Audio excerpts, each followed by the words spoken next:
बलिया गांव में माधुरी नाम की एक औरत अपने ससुराल में अपनी सास और पति के साथ रहती थी। माधुरी की सास और उसका पति उसके साथ नौकरानी जैसा सुलूक करते, उससे घर का सारा काम करवाते और कभी कभी तो उसे बहुत मारते।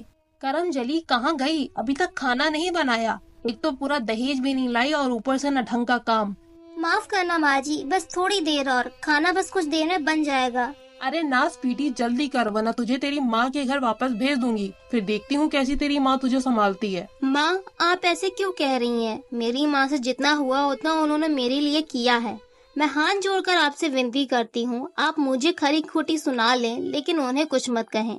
ओहो, महारानी की तो जुबान निकल आई है, लगता है काटनी पड़ेगी। उसके बाद माधुरी की सास उसे बहुत मारती है। तभी माधुरी का पति भी वहाँ आता है। उसे देख माधुरी की सास उसे वहाँ मारना छोड़कर अपने बेटे के पास जाती है। वो उससे कुछ कहती उससे पहले ही वो बोलता है, माँ, मेरी नौकरी चली गई। मैं सोच रहा हूँ कि अपना खुद का कुछ धंधा चालू करूँ, पर मेरे पास इतने पैसे नहीं है। तो ये माधुरी है ना, ये जाएगी अपनी माँ के घर उस बुढ़िया से मांगने। ये क्या कह रही हैं आप माँ जी? मेरी माँ के पास इतना नहीं है। यह सुनते ही माधुरी की सास और उसका पति गुस्से में आकर माधुरी को घर से बाहर धक्के मारकर निकाल देते हैं। बहुत जुबान चलने लगी है ना तेरी। अब तो घर में तभी कदम रखेगी जब कुछ पैसे वहाँ से लेकर आएगी। माधुरी के बहुत गिड़गिड़ाने के बावजूद वो लोग उसकी एक बात नहीं सुनते और मजबूरी में माधुरी को घर छोड़ना पड़ता है। रात हो जाती है। भरी बारिश में माधुरी बस एक सुनसान रास्ते पर चल रही होती है। तभी अचानक पीछे से एक कार आती है और माधुरी को टक्कर मारकर चली जाती है। माधुरी वहीं दम तोड़ देती है, उसकी मृत्यु हो जाती है। कई दिन बीत जाते हैं। माधुरी के ससुराल वालों को माधुरी की कोई खबर न मिलने पर उसकी सास अपने बेटे की शादी एक दूसरी सोना नाम की अमीर लड़की से तय कर देती है। कुछ दिन बाद उनकी शादी हो जाती है। अब माधुरी के ससुराल वाले बहुत खुश होते हैं क्योंकि उनको शादी में बहुत सारा दहेज और धन मिला होता है। एक दिन सोना पूरे घर में अकेली थी। बाहर बहुत बारिश हो रही होती है। सोना जैसे ही सोने के लिए कमरे में जाती है तो बहुत जोर से उसकी चीख निकलती है और बेहोश हो जाती है। सुबह जब घर में सब वापस आते हैं तो सोना को वहाँ बेहोश पड़ा देख उसे होश में लाते। जब सोना होश में आती वह कुछ अलग तरह का व्यवहार करने लगती।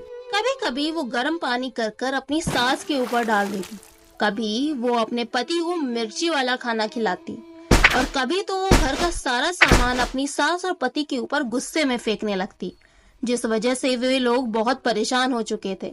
सोना का बहुत इलाज करवाने के बावजूद जब सोना बिल्कुल ठीक नहीं होती तो उसकी सास अपने बेटे से कहती है, बेटा, लगता है ये अब ठीक नहीं होगी, और तो और इसकी दवाइयों का खर्चा अब हम नहीं झेल पाएंगे। हाँ माँ, जितना तो दहेज में नहीं मिला उससे तो उतना ज्यादा इसका इलाज में लग गया। एक काम करते हैं, इसका काम तमाम कर देते हैं, फिर कोई अच्छी लड़की ढूंढ उससे तेरी शादी कर अच्छा दहेज ले लेंगे। आइडिया तो अच्छा है माँ। इसके बाद वह दोनों सोना को जान से मारने का प्लान बनाने लगते हैं। रात होती है। सोना की सास दूध गर्म कर उसमें जहर मिला देती और सोना के पास जाती। सोना के मना करने के बावजूद उसकी सास जबरदस्ती सोना को दूध पिला देती, जिसकी वजह से सोना थोड़ी ही देर में बेहोश हो जाती। सोना की सास बाहर आकर अपने बेटे को सोना की लाश उठाने का इशारा करती है। जब दोनों कमरे में जाते तो वहाँ सोना की लाश न पाकर हैरान हो जाते और उसको इधर उधर ढूंढने लगते। काफी ढूंढने पर जब सोना की लाश वहाँ नहीं मिलती तब उसका पति बाहर जाकर सोना को ढूंढने लगता है। सोना का पति जब बाहर जाता तो देखता है कि बाहर सोना की लाश पड़ी होती। वह उसके पास जाने लगता तो अचानक सोना की लाश हवा में उड़कर एक काले साए में बदल जाती है और वो काला साया एक भयंकर चुड़ैल में बदल जाता, जिसे देख सोना का पति डर कर भागने लगता। तभी अचानक वो हवा में उड़ने लगता है। बहुत शौक है ना तुझे दहेज लेने का और ना मिलकर उनको मार डालने का, है ना? कौन हो तुम और सोना कहाँ है? चुड़ैल एक बार फिर अपना रूप बदलती है, जिसे देख सोना का पति हैरान हो जाता है और कहता है, माधुरी?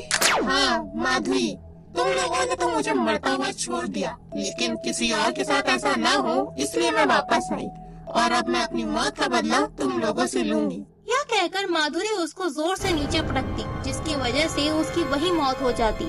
फिर माधुरी उसी का भेष बदलकर सोना की सास के पास जाती है। तू आ गया? तुझे सोना मिली कहीं? पता नहीं कहाँ चली गई लाश, जल्दी से मिल जाए तो ठिकाने लगाए।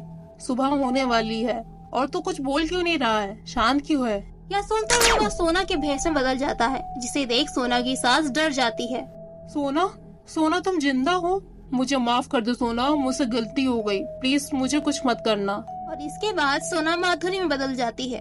अब इतना ही माफी मांग ही रही हो बुढ़िया, तो अपनी इस बहू से भी थोड़ा माफी मांग ही लो, है ना माँ जी?